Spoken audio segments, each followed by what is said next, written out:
Menjadi saluran berkat kasih Allah kepada sesama menjadi sangat penting di masa pandemi ini.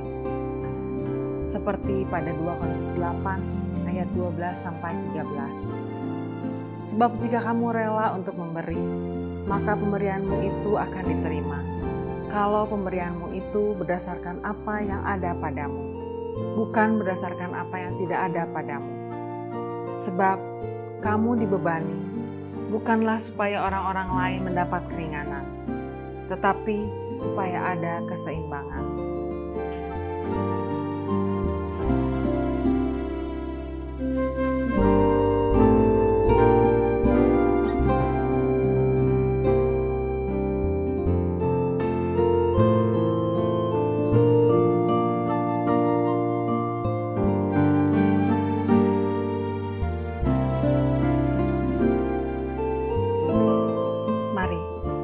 Kita lanjutkan tugas pelayanan peduli COVID dengan terus bersama-sama menolong yang terdampak, baik anggota jemaat, simpatisan, maupun warga sekitar sesama kita, dengan menyisihkan berkat yang sudah Tuhan limpahkan kepada kita dan menyalurkannya dalam persembahan peduli COVID pada rekening GKI Pasir Kaliki dengan keterangan peduli COVID ataupun menambahkan angka 19 pada jumlah persembahan yang kita berikan.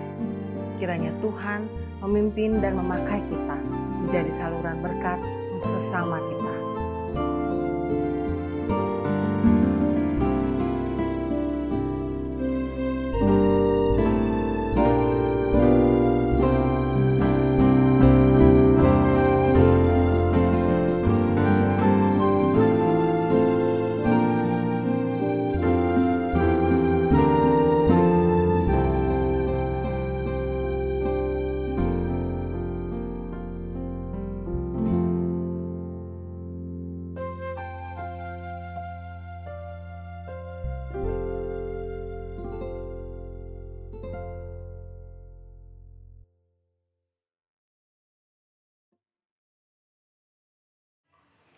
Selamat pagi Bapak Ibu Saudara sekalian, selamat hari Minggu dan selamat beribadah. Mari kita mempersiapkan hati dan diri kita dalam saat teduh.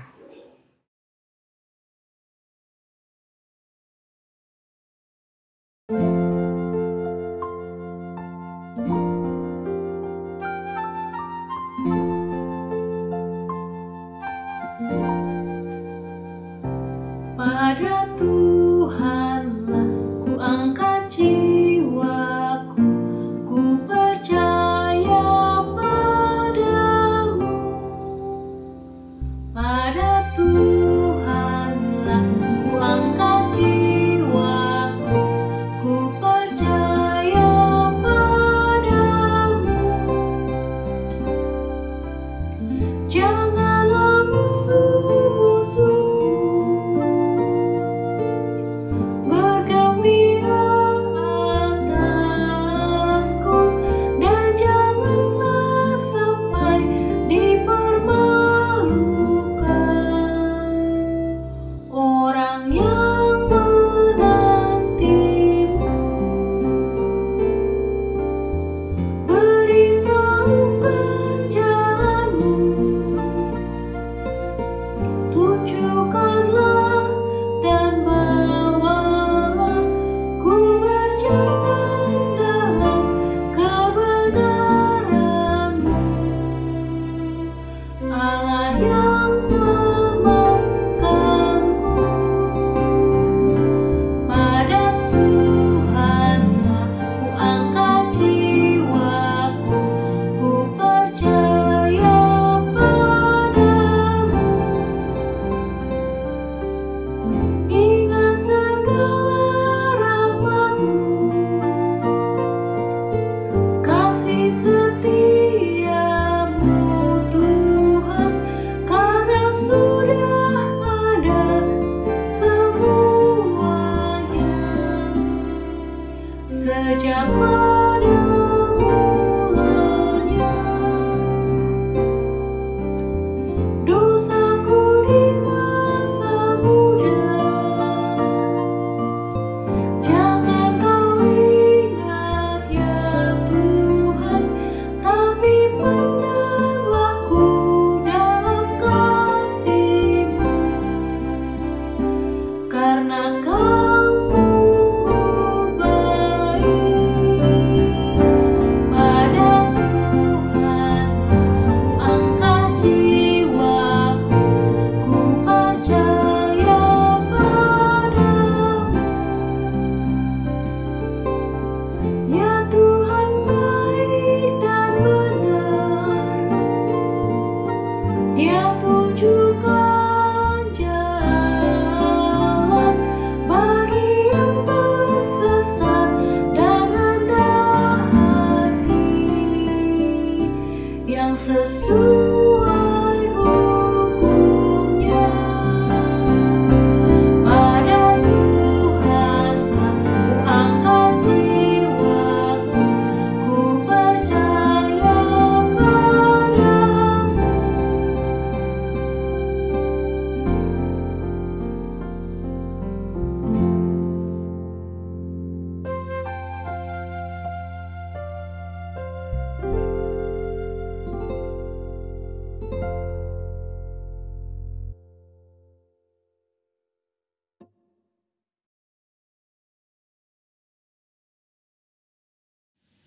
Umat yang dikasihi Tuhan, kebaktian ini berlangsung di dalam kuasa Allah Bapa, Anak, dan Roh Kudus.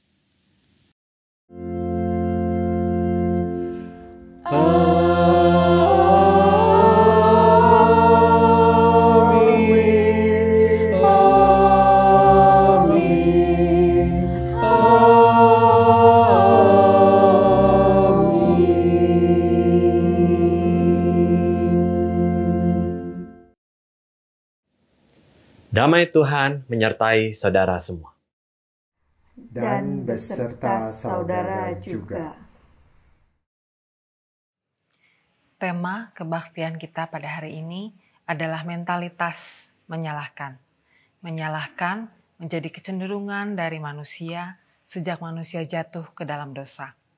Melalui tema ini, kita diajak untuk belajar tidak cepat menghakimi orang lain ataupun menyalahkan keadaan atas apa yang kita alami, tetapi beralih kepada budaya hidup yang bertanggung jawab, yaitu hidup dalam pertobatan. Seperti ditegaskan pada Yehezkiel 18 ayatnya yang ke-30b. Bertobatlah dan berpalinglah dari segala durhakamu, supaya itu jangan bagimu menjadi batu sandungan yang menjatuhkan kamu ke dalam kesalahan. Kiranya kita datang kepada Tuhan, membawa pertobatan kita dari rasa angkuh akan pembenaran diri, sehingga kita dapat masuk dalam hidup yang lebih bertanggung jawab, hidup yang penuh kasih dan sukacita.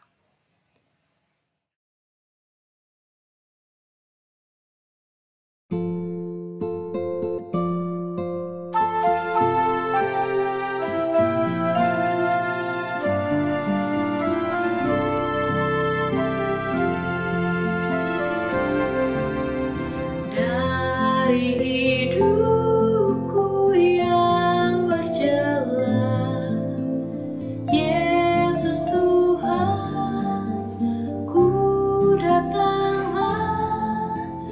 Masuk ke dalam terang mulia, Yesusku datanglah.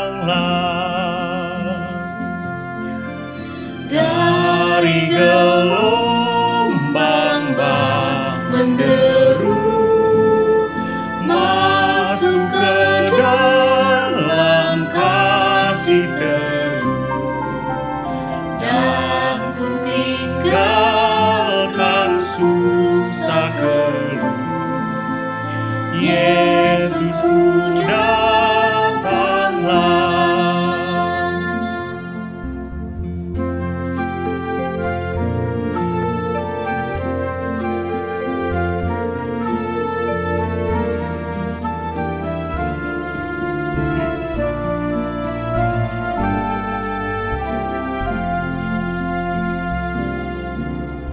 Dari gelisahku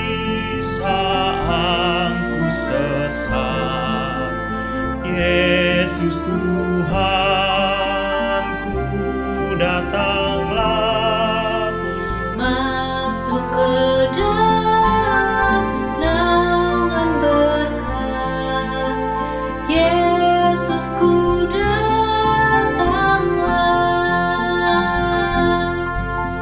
Dari kecewa hati sentuh, masuk ke dalam terang kasih-Mu, dan sukacita pun milik-Mu. Yesusku datanglah.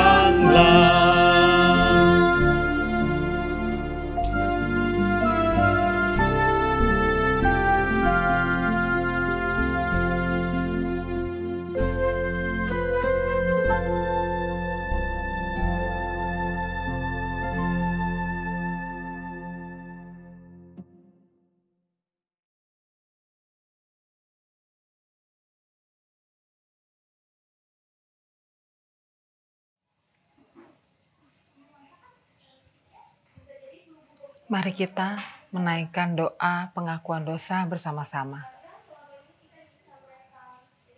Bapa yang penuh kasih, seringkali kami merasa diri kami lebih baik dan lebih benar dibandingkan orang di sekeliling kami. Kami mudah menyalahkan orang lain dan menghakimi orang lain atas keadaan ataupun kesulitan yang kami alami. Ya Bapa, ampunilah kami.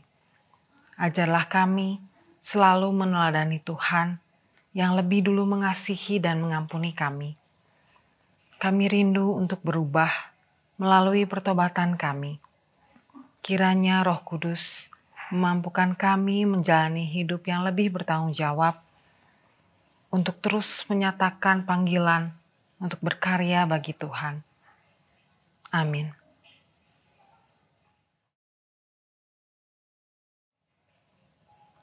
Marilah kita bangkit berdiri, dan kita akan menerima berita anugerah dari Mazmur 25 ayatnya yang ke-5b. Sebab Engkaulah Allah yang menyelamatkan aku, Engkau ku nanti-nantikan sepanjang hari. Demikianlah berita anugerah dari Tuhan. Syukur kepada Allah. Damai Kristus bagimu. Damai Kristus bagimu juga.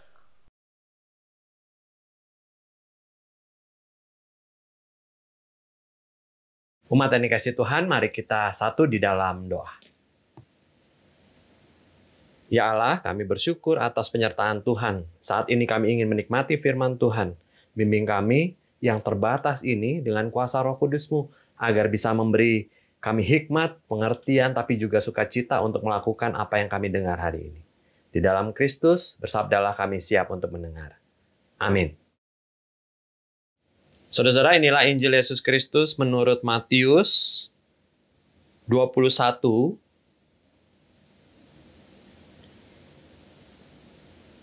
dimulai ayat 23.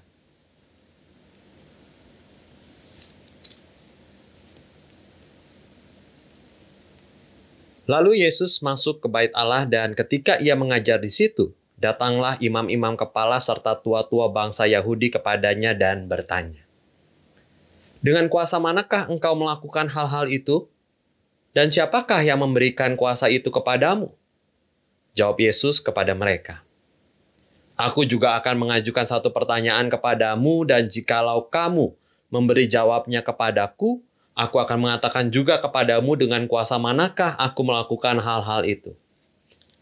Dari manakah baptisan Yohanes? Dari sorga atau dari manusia?"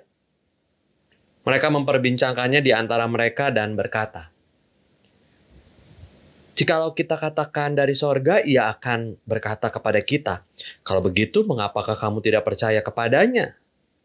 Tetapi jikalau kita katakan dari manusia, kita takut kepada orang banyak, sebab semua orang menganggap Yohanes ini nabi." Lalu mereka menjawab Yesus, "Kami tidak tahu." Dan Yesus pun berkata kepada mereka, "Jika demikian, aku juga tidak mengatakan kepadamu dengan kuasa manakah aku melakukan hal-hal itu. Tetapi apakah pendapatmu tentang ini? Seorang mempunyai 2 anak laki-laki, ia pergi kepada anak yang sulung dan berkata, 'Anakku, pergi dan bekerjalah hari ini dalam kebun anggur.' Jawab anak itu, 'Baik, Bapa,' tetapi ia tidak pergi. Lalu orang itu pergi kepada anak yang kedua dan berkata demikian juga. Dan anak itu menjawab, 'Aku tidak mau.' Tetapi kemudian ia menyesal lalu pergi juga. Siapakah di antara kedua orang itu yang melakukan kehendak ayahnya?" Jawab mereka, "Yang terakhir." Kata Yesus kepada mereka, "Aku berkata kepadamu, sesungguhnya pemungut cukai dan perempuan-perempuan sundal akan mendahului kamu masuk ke dalam kerajaan Allah. Sebab Yohanes datang untuk menunjukkan jalan kebenaran kepadamu, dan kamu tidak percaya kepadanya. Tetapi pemungut cukai dan perempuan-perempuan sundal percaya kepadanya. Dan meskipun kamu melihatnya, tetapi kemudian kamu tidak menyesal, dan kamu tidak juga percaya kepadanya." Demikianlah Injil Yesus Kristus, berbagi kita yang membaca dan memelihara firman Allah.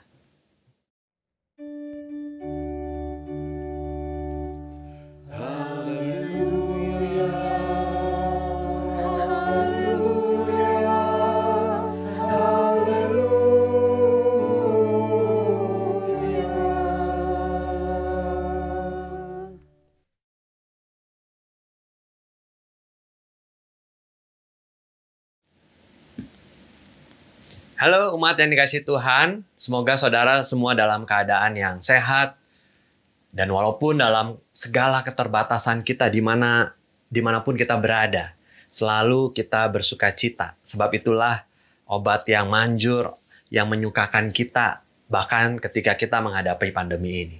Nah, sekadar mengingatkan saudara-saudara, kita masih berada seperti gambar ini. Masih berada dalam minggu biasa dalam kalender gereja kita. Minggu biasa itu ditandai kalau di gereja-gereja itu dengan dekorasi hijau, kain mimbar hijau, dan semua atribut yang dipakai para pelayan dan pendetanya juga hijau. Nah, Minggu biasa itu bicara soal kegiatan atau pelayanan dan ajaran-ajaran Yesus. Berbeda dengan hari raya gerejawi, misalnya Advent atau Paskah, secara khusus menggambarkan hal-hal yang memang menjadi pusat. Misalnya kelahiran Yesus, kebangkitan, turunnya Roh Kudus, dan sebagainya. Tetapi di minggu biasa ini, kalau saudara perhatikan dari minggu-minggu lalu kita mempelajari perumpamaan Yesus, lalu juga ajaran dan ucapan-ucapan Yesus. Umat yang dikasihi Tuhan, di minggu biasa ini tema kita yang dituliskan itu soal menyalahkan. Kita tidak akan menemukan kata menyalahkan. Maka saya mengajak saudara-saudara untuk tidak fokus pada temanya, bukan salah, tetapi kita mau menggali lebih dalam firman Tuhan yang disebutkan, yang kita bacakan hari ini. Di ketiga bacaan yang harusnya kita baca, Yehezkiel, Filipi, dan Injil, saudara nanti bisa baca di rumah secara mandiri, kita tidak akan menemukan kata menyalahkan. Mazmur yang kita nyanyikan juga tidak ada kata menyalahkan. Maka apa sih yang mau dikatakan oleh firman Tuhan hari ini? Nah, sekadar saya ingin mengingatkan berikut. Sejak awal September tanggal 6, kita diingatkan soal menegur. Ya, 2 atau 3 orang berkumpul, nama Yesus dimuliakan. Ini konteksnya adalah penyelesaian masalah, konflik. Jadi jangan dipakai buat mengatakan, ya nggak apa-apa lah ibadah kita sedikit, bukan ya. Ini ayat untuk menegur kesalahan orang. Tetapi ujungnya adalah perdamaian. Sehingga minggu depannya tanggal 13 September kita ingat soal mengampuni 70 kali 7 kali. Jadi keinginan menegur dan ditegur berujung pada pengampunan. Jadi tidak mengingat lagi kesalahannya, tetapi juga mau dengan besar hati mengampuni orang dan kesalahan yang dia lakukan. Lalu minggu lalu kita ingat bahwa sang pemilik kebun anggur katanya tidak adil membagi upah kepada pekerjanya. Padahal pertanyaannya sangat mendasar sekali. Is your eye evil? Apakah kamu iri hati? Dan kita diminta untuk tidak iri hati, tidak menghitung-hitung orang lain dapat itu, kok saya nggak dapat ya Tuhan. Nah, harapan yang murid Yesus tidak seperti itu. Nah, hari ini kita melanjutkan apa sih yang diharapkan Yesus terhadap murid-muridnya, terhadap pengikutnya. Nah, kali ini kita menemukan 2 cerita. Cerita pertama itu diawali dengan pertanyaan dikatakan para pemuka agama dan pemimpin umat gitu ya, tua-tua bangsa. Pertanyaannya begini, dengan kuasa manakah engkau melakukan hal-hal ini? Dan siapa yang ngasih? Ya, kita tahu di bacaan-bacaan sebelumnya Yesus menyembuhkan orang, tapi juga Yesus kemudian marah di bait Allah, dan semua perjalanan yang sudah Yesus lakukan dan itu mengguncangkan para pemimpin agama. Pertanyaannya jelas, underline-nya adalah dengan kuasa, otoritas, power. Nah, pertanyaan ini sebetulnya pertanyaan yang sangat menguji Yesus, dan dengan cerdik Yesus menjawabnya juga dengan bertanya, kalau begitu baptisan Yohanes itu dengan apa? Nah, problem pertama yang dihadirkan dalam bacaan kita hari ini adalah soal otoritas, kuasa. Dan ini juga yang dapat menjangkiti saudara dengan saya. Kuasa, power. Dan itu akan menimbulkan kemudian pride, kesombongan dalam diri kita.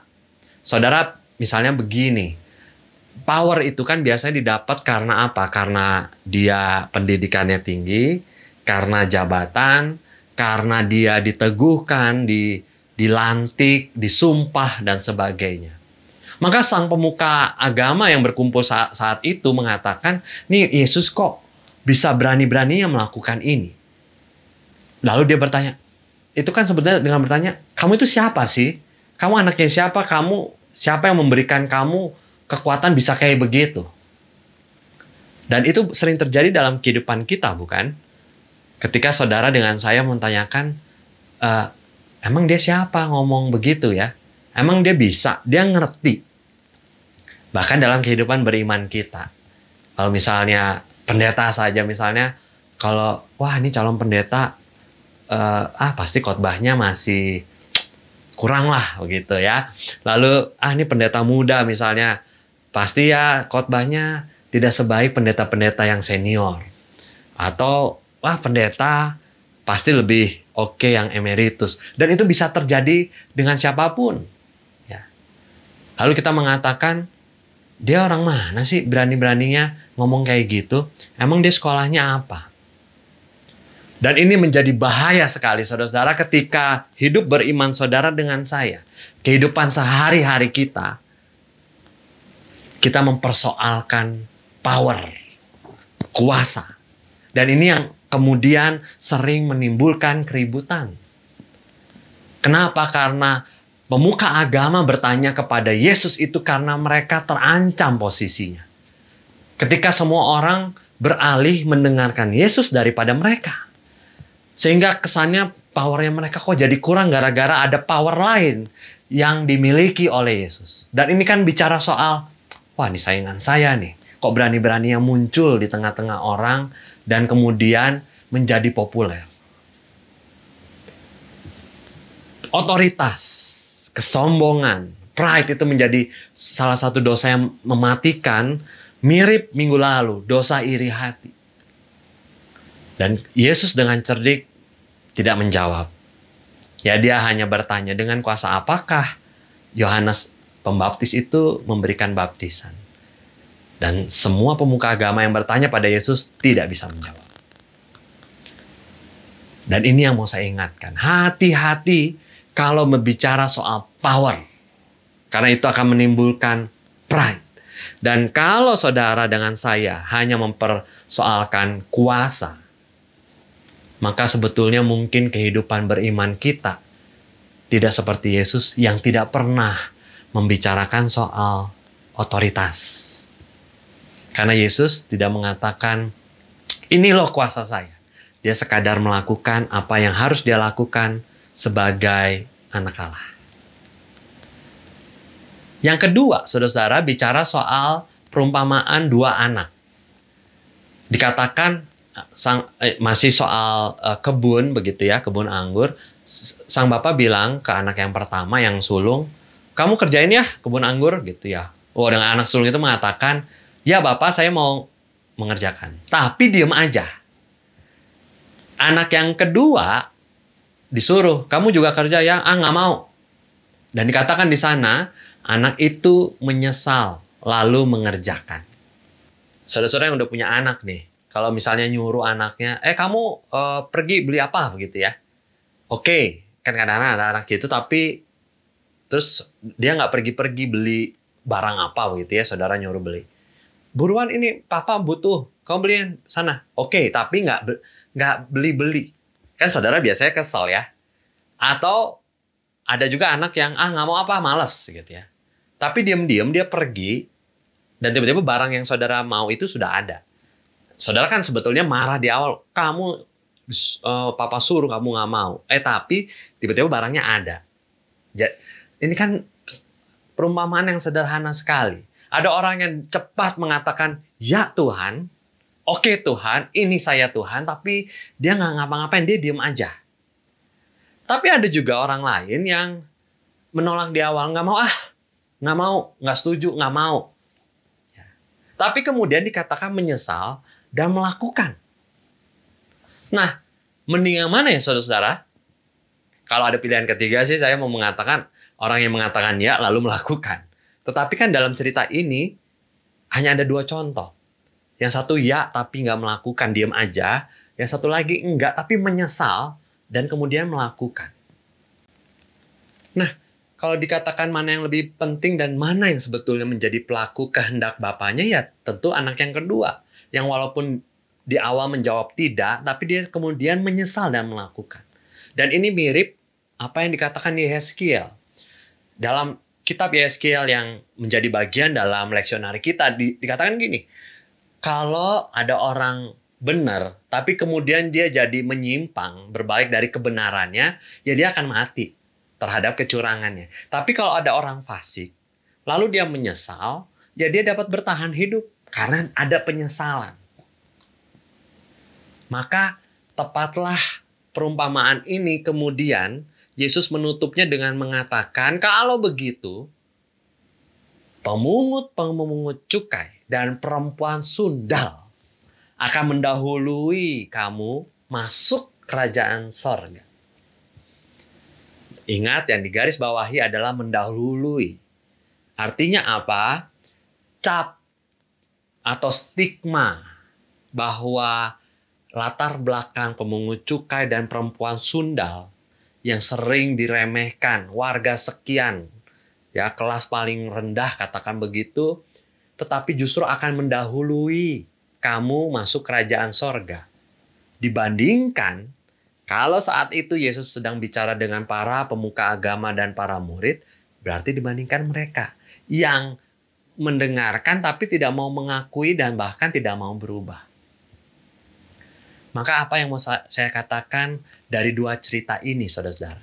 Bahwa Yesus mau mengatakan, ketika para pemuka agama mementingkan, dari mana sih kuasa kamu? Power apa sih? Yesus bilang, loh yang penting bukan powernya kok. Bukan latar belakangnya, motivasinya, bukan. Tetapi ketika ada orang ingin berubah menjadi lebih baik, aku menyambutnya. Dan itulah kehidupan kerajaan sorga. Maka saudara-saudara, hari ini, dari dua cerita ini, saya ingin mengingatkan dua hal. Ini inti perenungan kita hari ini. Yang pertama, hati-hatilah dengan kuasa manusia. Sebab kuasa, power yang manusia pakai, terima, bahkan raih, itu biasanya kuasa yang kemudian membuat orang lain rendah. Siapa dia?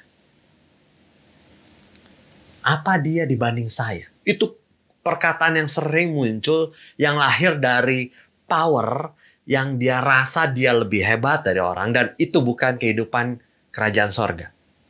Hati-hati dengan power, dengan kuasa yang kerap kali justru lebih penting buat kita. Maka nggak heran ya saudara-saudara, ketika pemilu di masa pandemi ini di berbagai tempat tidak ada yang dibatalkan. Karena itu bicara soal pergantian kuasa. Oh ya, bisa dengan banyak alasan supaya berganti kebijakan dan sebagainya. Tetapi kita bisa melihat benih-benih bahwa kuasa, power, otoritas itu menjadi penting. Tapi justru kata Tuhan, hati-hati. Bukan kuasa yang lebih penting. Tetapi apa yang kedua? Inilah kuasa aku di dalam kerajaan sorga, kata Tuhan. Apa itu? Ketika melihat seseorang berbalik dari perbuatannya yang buruk, dari kebiasaannya, dari stigma yang udah terlanjur buruk dalam dirinya. Dan itu lebih penting.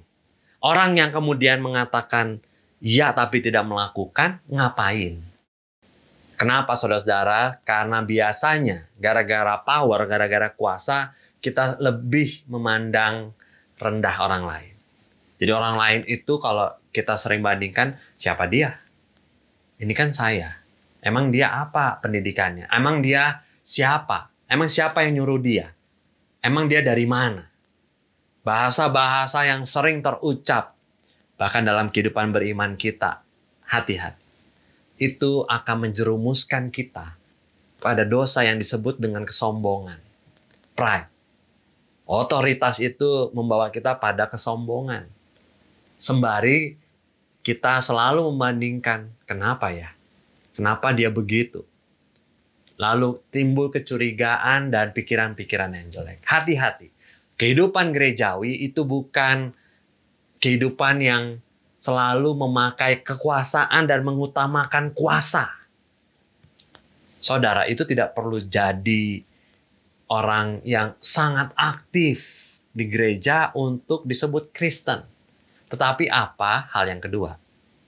Saudara tidak perlu kuasa yang begitu rupa kok. Sebetulnya saudara cukup menjadi orang Kristen yang mengatakan ya, Tuhan, saya percaya Engkau adalah juru selamat, tapi kemudian melakukan. Dan itu cukup. Dibandingkan kita, saudara dengan saya mengatakan, ya, aku percaya Tuhan, aku mau mengikut Engkau, walau susah. Tapi nggak dilakukan, mendingan nggak usah ngomong. Tetapi yang paling penting adalah kita harus menghargai setiap perubahan orang, penyesalan orang. Kenapa? Karena itulah kuasa yang merangkul versi Tuhan. Tuhan memakai kuasanya bukan cuma soal menyembuhkan orang sakit, membuat orang lumpuh berjalan, marah di bait Allah. Bukan. Bukan kuasa yang menakjubkan, bukan hanya kuasa meredakan angin ribut, berjalan di atas air, bukan soal itu saja, tetapi kuasa yang merangkul, yang tetap menunggu orang-orang yang berbalik kepada Dia. Dan kuasa yang tidak melihat latar belakang orang itu, menilai karena dia misalnya, wah dia tatoan nih, wah dia bukan orang Kristen sejati nih, oh dia tindikan nih, oh dia rambutnya aneh-aneh nih. Lalu kita kemudian membandingkan dengan kita atau orang lain yang bagus, rapi, dan sebagainya. Jangan menilai orang dengan latar belakangnya. Sebab kapanpun orang yang berubah, berbalik, itu Tuhan sambut. Jadi bukan soal kuasa. Ketika saudara memakai kuasa untuk menilai orang, bahkan menolak orang, justru Yesus menyambut mereka yang kita tolak. Maka hari ini saudara-saudara, jadilah orang yang tidak mementingkan kuasa, dan jadilah orang yang selalu menyambut penyesalan, pertobatan, dan orang yang mau berubah. Dan itulah ciri kehidupan kerajaan sorga. Tuhan memberkati kita semua. Amin.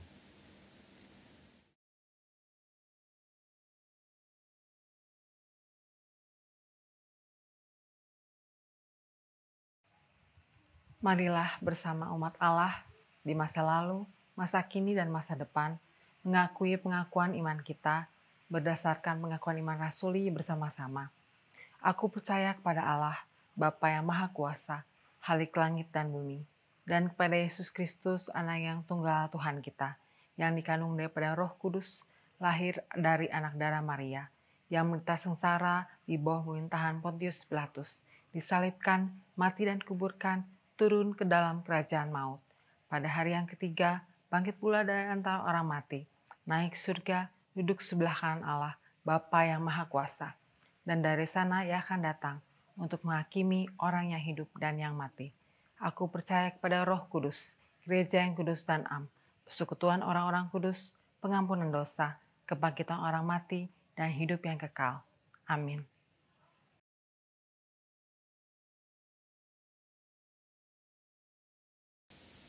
Umat yang dikasihi Tuhan, mari kita satu di dalam doa.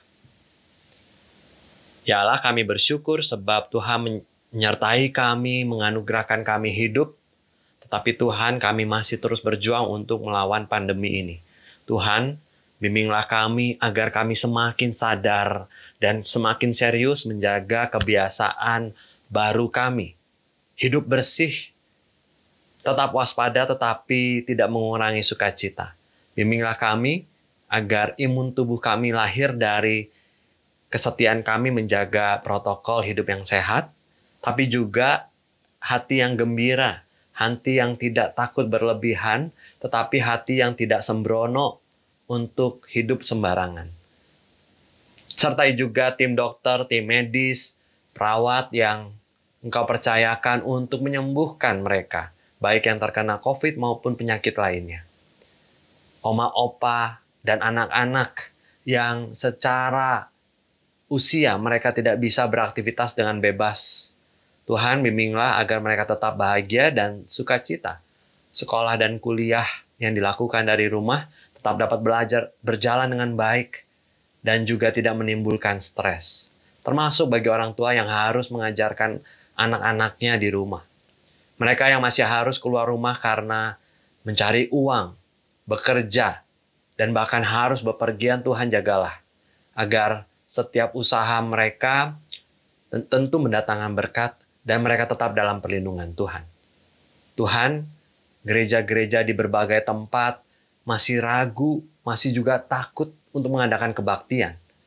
Ketakutan ini bukan karena kami tidak percaya, tetapi justru kami ingin sungguh menjaga kehidupan yang Kau berikan.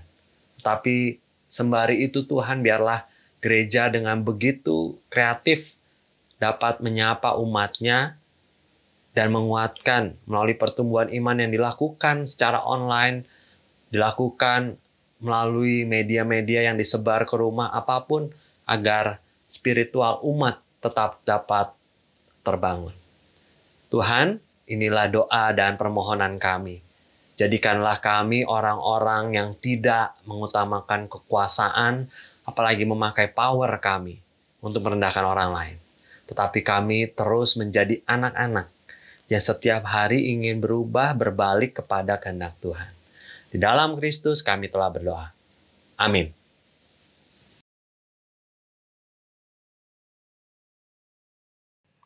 Umat yang terkasih, mari kita kumpulkan persembahan syukur kita dengan mendasarinya dari Filipi 2 ayat 4 dan 5. Dan janganlah tiap-tiap orang hanya memperhatikan kepentingannya sendiri, tetapi kepentingan orang lain juga. Hendaklah kamu dalam hidupmu bersama menaruh pikiran dan perasaan yang terdapat juga dalam Kristus Yesus. Persembahan dapat dikumpulkan melalui transfer rekening bank kepada rekening GKI Pasir Kaliki ataupun melalui scan barcode yang tersedia. Bapak Ibu dapat juga mengumpulkan dengan memasukkan ke dalam amplop, dan ketika kita beribadah di gedung gereja lagi dapat dikumpulkan bersama-sama.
Mari kita bawa persembahan syukur kita dalam doa. Bapa, kami sungguh bersyukur atas anugerah keselamatan dan berkat yang Engkau berikan.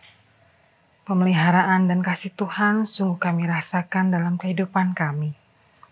Kiranya sebagai anak Tuhan kami boleh selalu melakukan dan menjalankan kehendak Tuhan dalam kehidupan kami. Melalui persembahan syukur ini, Engkau mampukan kami, khususnya GKI Pasir Kaliki, menjalankan pelayanan gerejamu, menjadi saluran kasih dan berkat dalam hidup bersama. Terima kasih Tuhan. Amin.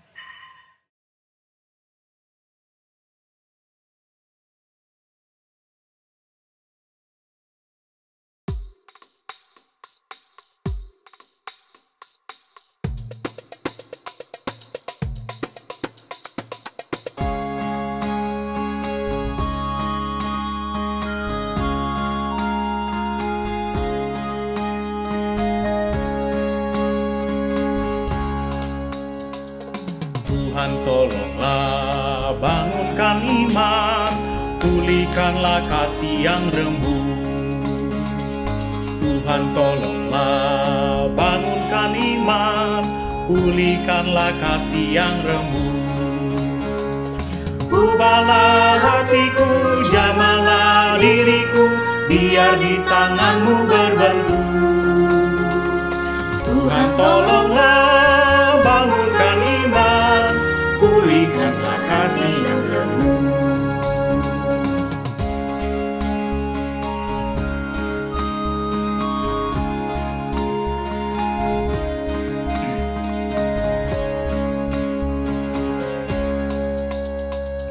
Urapi Tuhan bibir mulutku, jadi saksi kebaikan-Mu.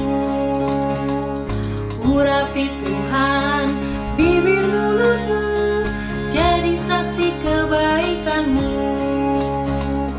Pakailah diriku, berkati budiku, untuk melukiskan kasih-Mu. Urapi Tuhan bibir mulutku, jadi saksi kebaikan-Mu.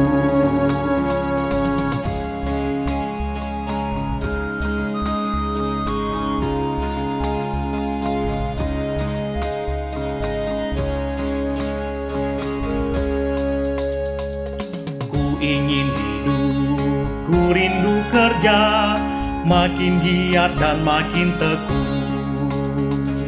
Ku ingin hidup, ku rindu kerja, makin giat dan makin tekun. Kuatkan batinku, hidupkan tekadku, menjadi bentara kasih-Mu. Ku ingin hidup, ku rindu kerja, makin giat dan makin tekun.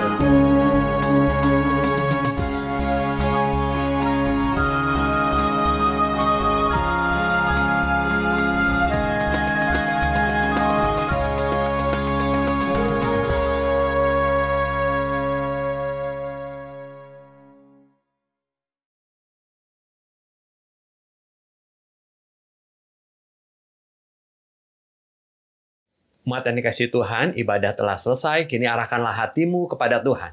Kami mengarahkan hati kami kepada Tuhan. Jadilah saksi Kristus. Syukur kepada Allah, Terpujilah Tuhan. kini dan selamanya. Pergilah dalam damai sejahtera dan terimalah berkat dari Tuhan.